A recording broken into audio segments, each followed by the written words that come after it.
guys. I just got 6th place out of like 3,800 people at the biggest event outside Japan with the new Marty's Grimmsnarl deck. The deck was really fun. I think it's really powerful moving forward. So I'm going to talk about my list, some of the options I chose, and where we can kind of go going forward with the new Black Bolt and White Flare set, I think they're called. I don't know. There's a couple interesting cards in there that could change things up, but yeah, overall, I think the meta will be very similar going into Worlds. And yeah, with this finish, I ended 9th place in North America, so I get a World stipend. I should also get an NAIC stipend, so lots of big events coming up for me, and I'm honestly ecstatic. So yeah, feels really good. Yeah, let's talk about the list. Alright, so here's the list. My main philosophy was just consistency. As I was testing, I noticed the deck really wanted to Technical Machine Evolution a lot, as in some matchups it's really important to get out a Frost immediately, and other matchups you need to be able to put on pressure with Grimmsnarls and just chain them as easily as possible, and having a Morgrim in play is obviously easier than having to hit Candy Grimmsnarl. So that's kind of like the idea behind the list as I go through it all. So I guess we'll start off with a 3-2-2 line, which seems a little thin. However, with 2 Night Stretcher and a Super Rod, as long as you just play like well with your recovery, it's honestly a pretty fine count. If you really wanted another Grimmsnarl or Morgrim, you could cut the 3rd Spike Myth. I just think Spike Myth is a generally better card, as Stadium Bumps are very strong in the meta for getting rid of a Gardevoir's Artisan to prevent them from chaining monkeys, a Jamming Tower that prevents you from like retreating with Rescue Board or Evoing, and it honestly just like sets up your late game better, as well as if your opponent can't bump your Spike Myth, you just get easy access to your Grimmsnarl without putting the 2 prizer in play. And flexing into a 1 prize board is really strong in the Pokemon card game, just in general. 3 Monkey Dory is probably the weakest part of my list. I honestly, like, just wish I had a 4th. Setting up as many Monkey Dories as possible is really good, and now that Guardy's including their 4th Monkey Dory, we also want to have a 4th one, so we can match them as much as possible. It's also just good for being able to set up 3 against, like, Mirror Match or Dragapult, even when you prize one, and it also puts less strain on our recovery in general, since we don't need a Night Stretcher for monkeys as often. The 2-2 Frostlass honestly felt perfect. I would honestly consider cutting a 1-1 line, but I think that's a little greedy, but I do think Raging Bolt will go down in the meta, and Raging Bolt is the main match we use Frostlass in, as you need to get pings on their Teal Mask Ogerpon, since we don't play Defiance Band, which I'll talk about later, and you need to set up the Noctowls so that they can get knocked out, and you can go like 3-3 a lot of times. Then there's the Shaman. I think the Shaman is necessary in the deck.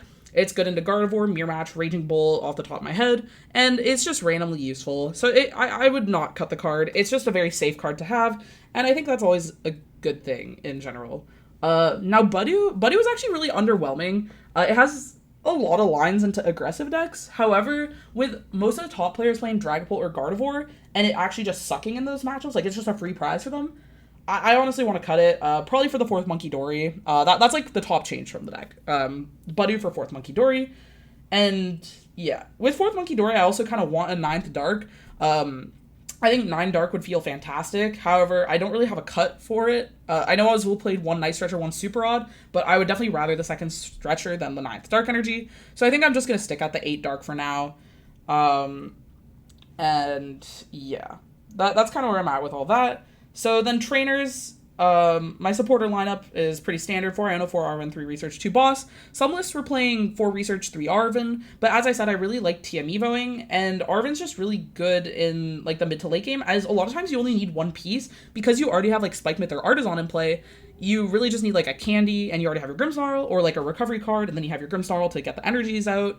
So the Arvens are really good, and then researching can be really painful a lot of times, and puts a lot more stress on the recovery than I like. So it also makes Devo a lot weaker, since you only have 1, and you may just end up discarding it. So I really like the 3 research for Arven, and then 2 boss. Some lists were playing 3. I ended up playing the Pokegear instead of the 3rd boss for a few reasons. So the idea of 3rd boss is like, not that you're using 3 boss in a game, it's just that you draw it when you need it. And Pokegear fulfills a similar enough role while also having the added benefit of being consistency, as it can get us an Iono or Research or Arven in the early game, or like just get us to our researches in the late game, as I like using Ionos in the early game to protect resources. It's also really good because you can Arven for Pokegear instead of Secret Box. Like, let's say you have like a Spike Myth in your hand and an energy already. You can go Arven for your TM Evo, and you have like a basic to Evo, and then you're not really sure what you want to get off the Arven. A lot of times you get like a Nest Ball for a Monkey Dory or an E-Search to set up a Monkey Dory, but if your hand is dead, like you don't have an Iono or a Researcher next turn, a lot of times you're forced to grab Secret Box so that you can keep playing the game. But with Pokegear, it allows you to conserve your secret box for more impactful plays, such as getting like boss's orders and rare candy in the same turn, which I really like. So overall, I really like the Pokegear over the third boss. Yeah. I guess another card to talk about is E-Search over Vessel. I found a lot of times I was secret boxing for the E-Search, or I'd like have to Ultra Ball for a Monkey Dory and then like Arven for Vessel, but you didn't really have the flexibility to discard that last card. So E-Search just felt a little bit better, and a lot of times you're getting hand disrupted or like trashing your hand anyway with Research, so the second energy isn't as impactful as just not having to discard a card. So I really like the E-Search. I don't think I ever wanted Vessel instead of it. Yeah.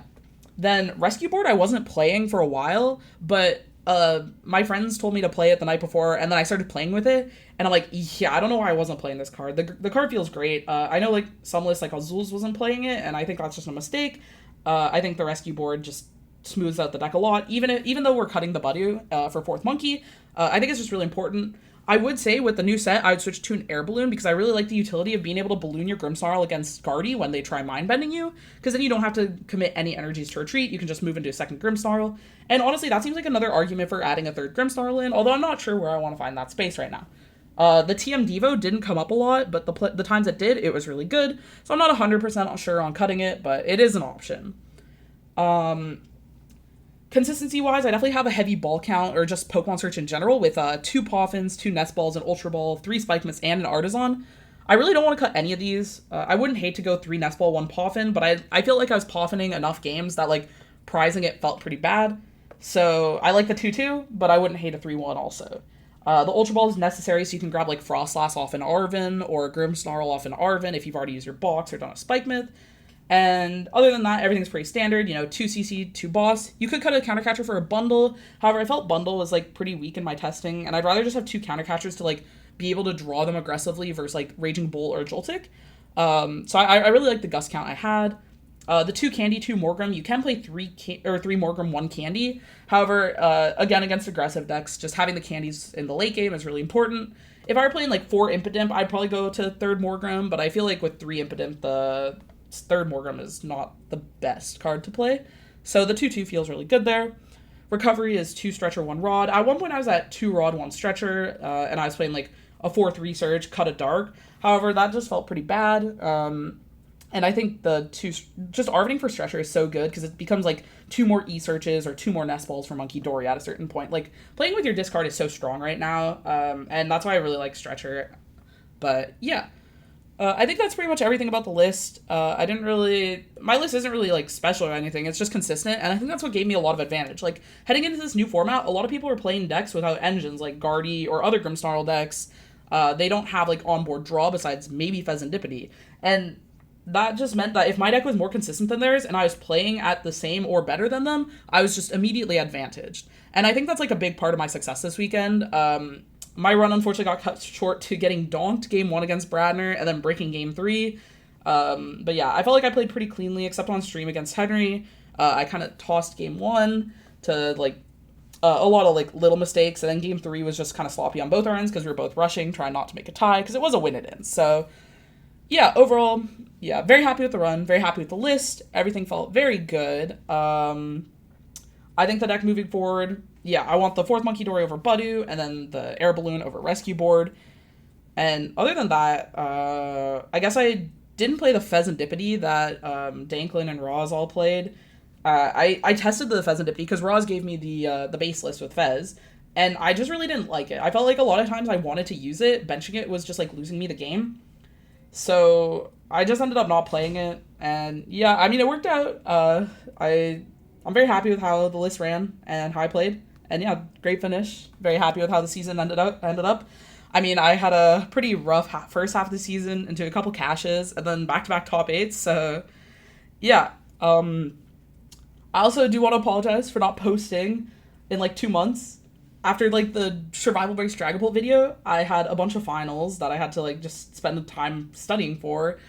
In April, and I went home in May. After Milwaukee, I got my wisdom teeth pulled, so I couldn't make a video. Then after the Portland top 8, I got sick, and by the time I was feeling better, it was like kind of too late to make a video at that point. So yeah, sorry about that. Hopefully I'll be a bit more consistent this summer. I have a couple ideas planned, and yeah, Yeah, this is my top 8 Grimmsnarl list. Thanks for watching.